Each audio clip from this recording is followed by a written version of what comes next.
हाँ तो रोहित आज क्या पढ़ोगे? प्रेजेंट परफेक्ट टेंस का नेगेटिव सेंटेंस। Negative sentence. क्या आपने टेंस के बारे में इसके पहले पढ़ा है? नो सर, कभी नहीं। तो चलो आज हम आपको सिखाएंगे टेंस के बारे में। सबसे पहले हम बात करेंगे प्रेजेंट परफेक्ट टेंस का नेगेटिव सेंटेंस कैसे हल किया जाए, ठीक है? तो are you ready? Yes sir. Come on the seat. Yes sir.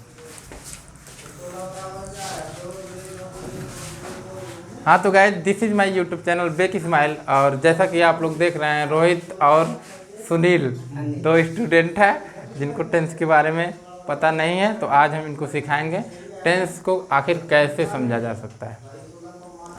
Tense को समझने के लिए सबसे बेसिक फंडा ये है कि हम टेंस में सब्जेक्ट, ऑब्जेक्ट और अदर वर्ड्स, या कह सकते हैं मेन वर्ब और हेल्पिंग वर्ब को समझें। तो सबसे पहला चीज़, अगर हम इस टेंस की बात करते हैं, present perfect tense negative sentence की बात करते हैं, तो सेंटेंस का मतलब होता है वाक्य, निगेटिव का मतलब निगेटिव वाक्य। ऐसे वाक्य जिनमें निगेटिव चीज़ें दिखाई जाए या किसी के कथन को निगेटिव कहा जाए, नकारा जाए, तो उसे हम निगेटिव सेंटेंस कहते हैं। क्या कहते हैं रोहित? निगेटिव सेंटेंस कहते हैं। तो यहाँ पे देखिए, सबसे पहले अगर हम प्रेजेंट परफेक्ट टेंस की बात करते हैं तो इसमें अगर एक चीज़ देखा जाए तो कार्य पूर्ण हो चुका रहता है। Yes sir. क्या होता है? कार्य। जैसे मैं एक एग्जाम्पल की बात कर रहा हूँ इस टेंस में कि आज राहुल नहीं गया है। आज राहुल नहीं गया है। राहुल नहीं गया है, लेकिन ये न जाने वाला कार्य क्या है? कंप्लीट हो चुका है। क्योंकि अगर हम नहीं को हटा देते हैं तो इससे पता चलता है आज सुबह राहुल गया है। आज राहुल गया है। गया है इसका मतलब चला गया। रीच ऑन दियर स्पेस या ऑन दियर गोल, जहाँ पे उसको जाना था वहाँ पहुँच चुका है। तो यहाँ पे सबसे पहले बात करेंगे स्ट्रक्चर की, तो हम सब्जेक्ट को सबसे पहले रखते हैं। क्या सबसे पहले रखते हैं? सब्जेक्ट को। इसके बाद हैज कहाँ रखते हैं? Helping verb. हैज एक वचन कर्ता के साथ लगता है, यानी एक वचन या सिंगुलर नंबर ऑफ सब्जेक्ट के साथ हैज का प्रयोग करते हैं। फिर हैव आता है। यहाँ ऑब्लिक मार्क का मतलब होता है, चाहे आप हैज यूज करोगे तो हैव नहीं, हैव यूज करोगे तो हैज नहीं। प्लस नॉट, क्योंकि ये निगेटिव सेंटेंसेज है तो नॉट लगाना जरूरी है। वर्ब की थर्ड फॉर्म, फिर ऑब्जेक्ट, फिर अदर वर्ड लगाते हैं। तो यहाँ बात करते हैं, जैसे मैंने एक एग्जांपल लिया, आज राहुल नहीं गया है, तो यहाँ सब्जेक्ट क्या है? राहुल क्या है? सब्जेक्ट है। वर्ब क्या है? गया है। वर्ब क्या है? गया है। ऑब्जेक्ट है इसमें? नहीं है, ऑब्जेक्ट नहीं है। तो इसको हल करने से पहले हम सबसे पहले समझेंगे सब्जेक्ट ये है, क्योंकि आज जो होता है, चाहे हम इसको आगे रख दे चाहे पीछे, कोई दिक्कत नहीं है। चाहे हम ये भी कह सकते हैं Rahul has not gone today, चाहे ये कर सकते हैं today Rahul has not gone. दोनों स्थिति में टेंस आपका सही है। ओके, तो आज, टुडे, राहुल सब्जेक्ट हो गया। इसके बाद हमने क्या लगाया? एक वचन हैज लगा दिया, राहुल हैज। फिर क्या लगाया? अब हैज लग गया तो हैव नहीं लगेगा, और इसके स्थान पे क्या लग जाएगा? आगे नॉट लग जाएगा। फिर गो, वेंट, गान, यानी गो की थर्ड फॉर्म क्या होती है? गान। यहाँ पे ऑब्जेक्ट नहीं है तो today Rahul has not gone, आज राहुल स्कूल नहीं गया। समझ में आया? दूसरा टेंस की बात करते हैं। मैंने कभी ताजमहल नहीं देखा। मैंने कभी ताजमहल नहीं देखा। इस टेंस की जो पहचान होती है वो ये होती है, चुका है, चुकी है, चुके हैं, लिया है, ली है, लिए हैं, दिया है, दी है, दिए हैं, आ है, ई है, ए है। तो यहाँ पे देखो, मैंने कभी ताजमहल नहीं देखा, क्या आया? आ। क्या आया? आ आया। इसका मतलब आई हैव नेवर। नेवर का मतलब होता है कभी नहीं। ये जरूरी नहीं होता कि नॉट लगे। नेवर का मतलब क्या होता है? कभी नहीं। आई हैव क्यों लगा? आई, वी, यू, दे के साथ क्या लगता है? हैव लगता है। आई के साथ क्या लगता है? हैव लगता है। तो यहाँ पे I have never seen the Taj Mahal. आई, मैं, हैव लग गया, नेवर कभी नहीं के लिए सीसा सीन, वर्ब की third form, the Taj Mahal object है इसमें।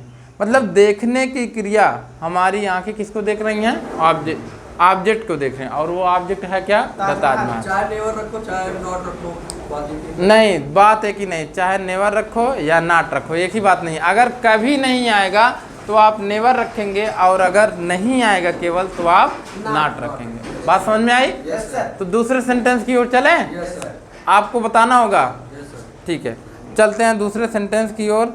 और दूसरा सेंटेंस हमारा है वह घर नहीं जा चुका है। चलो रोहित बताओ इसको, वह घर नहीं जा चुका है। He has not gone to home. He Has एक वचन करता हो गया, Yes, sir. ही के साथ क्या लगा दिए हम, has हैज, चूंकि एक वचन का करता है। ही हैज नॉट, चूंकि नॉट लग गया, बहुत सही। Gone. Go went gone, he has not gone घर टू home. होम। बहुत अच्छा, ठीक है। He has not gone to home. तो आपकी अनिल बताएंगे, ठीक है। कौन बताएगा आपकी? अनिल। अनिल। तो अगले सेंटेंस में हम पूछते हैं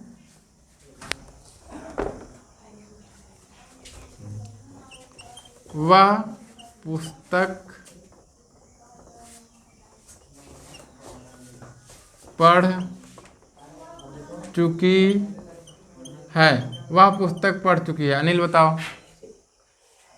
He have read to, he he have read to, read to, to. बस। तो ये सेंटेंस क्या है? गलत है। इसका मतलब अभी अनिल को पूरी तरीके से नहीं है। बैठो हम समझाते हैं। देखो यहाँ पे देखो, सबसे पहले वह पुस्तक पढ़ चुकी है, इससे पता क्या चलता है? पढ़ चुकी है। क्या हम किसी लड़के को ऐसे बोलेंगे? No sir. लड़की को बोलेंगे ना। Yes, sir. हम ये कहेंगे कि वह पुस्तक पढ़ चुकी है। That means a girl whose read their books. एक गर्ल है जो अपनी पुस्तकें पढ़ती है। तो अगर वो जब पढ़ चुकेगी या वो पढ़ के ख़त्म कर देगी या पढ़ के बुक को रख देगी, इसका मतलब पढ़ चुकी है। तो वह पुस्तक पढ़ चुकी है। चुका है, चुकी है, ये बता दिया कि ये प्रेजेंट परफेक्ट टेंस है। कौन सा टेंस है? प्रेजेंट परफेक्ट टेंस है। इसमें काम पूर्ण हो चुका है। बट अगर हम इसको हल करेंगे तो सबसे पहले देखेंगे कि ये लड़का है कि लड़की। वह का मतलब ही थोड़ी लगेगा, सी भी तो लग सकता है। जब लड़की है तो सी लगेगा। क्या लगेगा? सी। अब सी क्या है? ही, सी, इट एक वचन के सब्जेक्ट होते हैं। कौन से सब्जेक्ट होते हैं? एक वचन। दैट मीन्स कि singular number of the subjects हैं। तो यहाँ पे हम क्या करेंगे? सी हैज, सी हैज। और ये भी देख लो, मैंने क्या कर दिया? नहीं, यहाँ पे नहीं लगाया है। मैंने नहीं लगाया है, नहीं। तो ये कौन सा अफर्मेटिव सेंटेंस हो गया? कौन सा सेंटेंस हो गया? अफर्मेटिव। सी हैज, अब क्या होगा? Read, read, read, read. She has read, read माने रीड। वह पुस्तक पढ़ चुकी है। अब पुस्तक, बुक, बुक माने पुस्तक या किताब, ठीक है। सी हैज रीड बुक, वह पुस्तक पढ़ चुकी है। आया समझ में? रीड माने पढ़ना। और कोई दिक्कत? No sir. बात समझ में आई? Yes sir. नेक्स्ट सेंटेंस पे चलें। Yes sir. देखो, अपूर्णता तभी कंप्लीट होती है जब आप मेनी एग्जाम्पल्स सॉल्व करेंगे। You solve many examples, then you clear your doubts with the help of the examples. So पढ़ाई का मोटिव ये होना चाहिए कि हम ज़्यादा से ज़्यादा एग्जाम्पल्स को सॉल्व करें। सब्जेक्ट्स कोई भी हो, एग्जाम्पल्स आप जितने करेंगे आपके अंदर की मेच्योरिटी उतनी ही अधिक आएगी। समझ गए कि नहीं?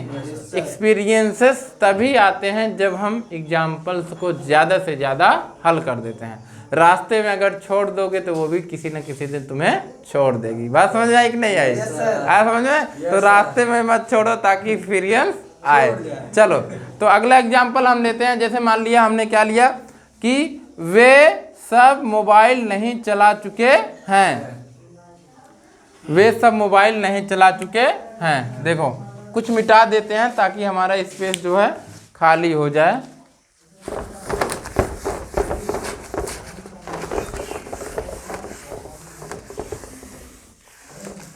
क्या चैनल की शुरुआत अच्छी है? Yes sir. चलो तो नेक्स्ट सेंटेंसेस को हल करते हैं। वे सब मोबाइल नहीं चला चुके हैं। क्या इसे बता सकते हो? रोहित तुम बताओ। नहीं बता सकते हो, देखो हम बताते हैं। मैंने कहा वे सब मोबाइल नहीं चला चुके हैं। वे सब का मतलब, इसका मतलब कितने लोगों की बात हो रही? मोर देन वन पीपल, अनेक लोगों की। जब अनेक लोगों की बात हो, इंग्लिश में एक से ज्यादा लोग प्लूरल में आते हैं। किस में आते हैं? प्लूरल में। लेकिन अभी हिंदी देख लो, एक वचन, द्विवचन, बहुवचन, मतलब द्विवचन भी उसमें होता है। हिंदी में इंग्लिश में क्या होता है? एक वचन, बहुवचन। एक से ज्यादा लोग मोबाइल चला चुके हैं। वे सब मोबाइल नहीं चला चुके हैं। तो इसका मतलब क्या हो गया? वे सब एक से ज्यादा लोग हैं, इसका मतलब क्या है? सब्जेक्ट प्लूरल है। क्या है? सब्जेक्ट प्लूरल है। तो सब्जेक्ट की पहचान करने के लिए जैसे हम वर्ब से कौन का क्वेश्चन करेंगे, किससे कौन का क्वेश्चन करेंगे? वर्ब से। तो यहाँ वर्ब क्या है? चला चुके हैं। देखो वर्ब क्या मतलब? क्रिया, जो काम होता है किसी भी सेंटेंस में वही क्रिया होता है। जैसे हम लोग यहाँ पे चलाने का काम कर रहे हैं, बात समझ में आई? चलाने का काम कर रहे हैं, तो कौन चला चुका है मोबाइल? वे सब। तो वे सब क्या हो गया? सब्जेक्ट। आंसर में क्या आया? सब्जेक्ट। सब्जेक्ट की पहचान सीख गए। अब मैंने कहा कि जो, अब क्रिया की पहचान ऐसे कर लो। अब ये जब सब्जेक्ट हो गया, इसको हिंदी में कर्ता कहते हैं। मैंने कहा जो कर्ता करता है वही क्रिया है। कर्ता क्या करता है? मोबाइल चलाता है। तो चलाना क्या हो गया? क्रिया हो गया। लेकिन कर्ता acts on that kind of the object, और कर्ता acts on this optical on the objects that is the object. Mobile चलाने का काम वो करता है। चलाने का काम किसको करता है? मोबाइल को। तो मोबाइल क्या हो गया? ऑब्जेक्ट हो गया। तो सब्जेक्ट, ऑब्जेक्ट और वर्ब। ठीक है। तो हम सब जानते हैं कि सबसे पहले हम इसमें सब्जेक्ट को रखेंगे। किसको रखेंगे? सब्जेक्ट। तो वे सब का मतलब क्या हो गया? दे। क्या हो गया? THEY, दे। इसके बाद हैज लगाओगे कि हैव लगाओगे? हैज लगाओगे कि हैव लगाओगे? दे हैव, चूंकि प्लूरल है, दे हैव। देखो चलाना एक होता है ड्राइव। ड्राइव का मतलब होता है दैट इज द स्टीयरिंग। क्या मोबाइल में स्टीयरिंग होती है? तो you have to not use the drive in this sentence. ठीक है। तो आपको यहाँ पे ड्राइव यूज करना नहीं है। समझ गए? समझ गए कि नहीं? सॉफ्टवेयर वाली चीजों को ऑपरेट करना है। चलाने की मीनिंग क्या होती है? ऑपरेट। ठीक है। दे हैव, फिर क्या लगाओगे? Not. They have not. Operate का थर्ड फॉर्म होता है operated. They have not operated rated the mobile. ठीक है। आया समझ में? They have not operated the mobile. ठीक है। और चले आगे बढ़े। Yes sir. चलो नेक्स्ट सेंटेंस में आते हैं। यहाँ कोई नहीं आया है। यहाँ कोई नहीं आया है। यहाँ का मतलब कहाँ? हियर। हियर माने यहाँ होता है, देयर माने वहाँ होता है। बात समझ आई? हियर देयर, यहाँ वहाँ। ठीक है। तो यहाँ कोई नहीं आया है। ठीक है। तो यहाँ पे हम क्या करेंगे? सबसे पहले बात करते हैं, कौन नहीं आया है? कोई नहीं आया है। समझ गए? तो यहाँ पे क्या हो जाएगा? No one. नो वन माने कोई नहीं। नो वन हैज, एक क्या वचन है ना? No one has not come came come. No लग गया तो कोई नहीं हो गया। No one has come here. No one has come here. समझ गए कि नहीं? हम एग्जाम्पल दें, हल करोगे? हाँ चलो एग्जाम्पल्स को देते हैं।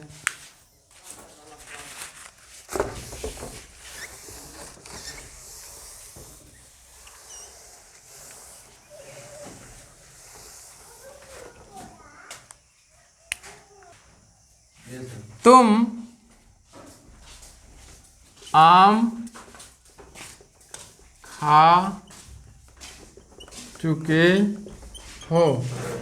इसको हल करो। तुम आम खा चुके हो। तुम आम खा चुके हो। देखते हैं कौन हल कर लेता है। वहीं पे आके वहीं पे आके नहीं, वहीं हल करो, देखते हैं। Some time wait. तो गाइज, अगर आपको ये वीडियो पसंद आए तो आप हमारे यूट्यूब चैनल बेक स्माइल को लाइक शेयर सब्सक्राइब जरूर करें। तुम आम खा चुके हो।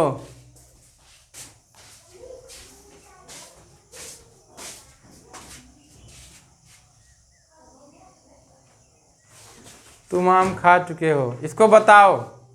अनिल खड़े हो जाओ, बताओ इसको, बताओ इसको। तुम आम खा चुके हो।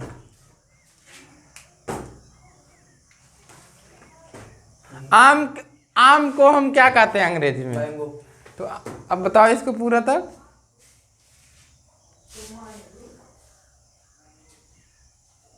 तुम आम खा चुके हो, बताओ इसको। खाली खाली डांस बसंती। खाली डांस बसंती। You mango. तुम बताओ, चलो। You have eaten. You Have have eaten mango. Eat ate eaten, verb की थर्ड फॉर्म क्या है? Eaten mango. बहुत अच्छा, ठीक है, ठीक है। You have eaten mango. तो इस प्रकार से ये सेंटेंस कंप्लीट होता है। बात समझ में आई? Yes sir. अनिल कमजोर है, इसको पढ़ाना पड़ेगा ढंग से। चलो, खाली डांस बसंती। यही गाना गाता है ना अनिल। चलो, नौकर बाजार से सब्जी नहीं लाया है। चलो, इसको हल करो। नौकर बाजार से सब्जी नहीं लाया है। हल कर लोगे? नौकर बाजार से सब्जी नहीं लाया है।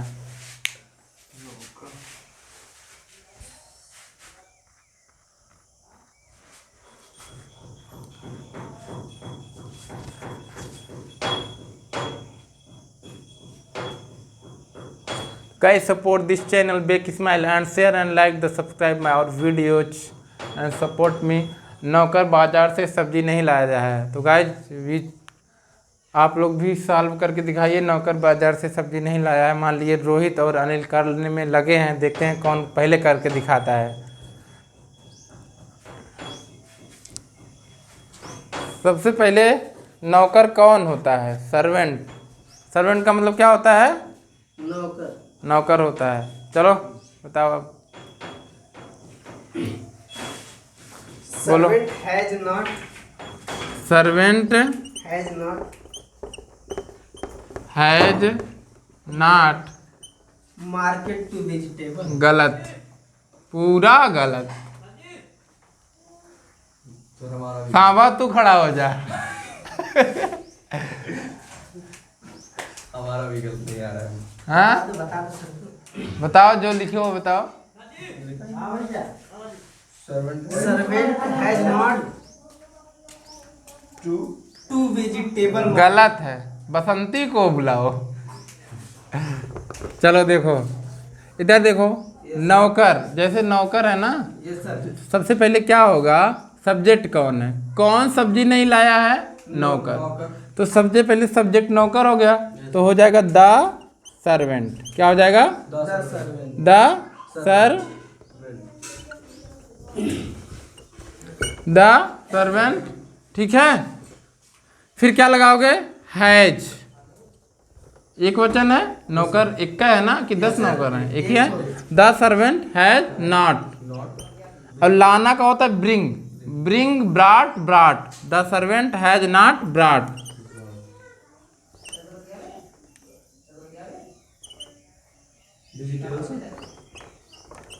The servant has not brought, ये यहाँ यू रहेगा। The servant has not brought क्या? वेजिटेबल्स माने सब्जी, वेजिटेबल्स कहाँ से? बाजार से, फ्रॉम द मार्केट। बात समझ में आई? Yes sir. ठीक है, यस सर। आया समझ में? Yes sir. बस करें यहीं पे, स्टॉप करें? Yes sir. तो गाइज आज का क्लास यहीं पे समाप्त करते हैं। Thank you and have a nice day. और आशा करेंगे कि आप लोग भी हमारे वीडियो को शेयर, लाइक, सब्सक्राइब करेंगे। तो थैंक यू दोस्तों and have a nice day.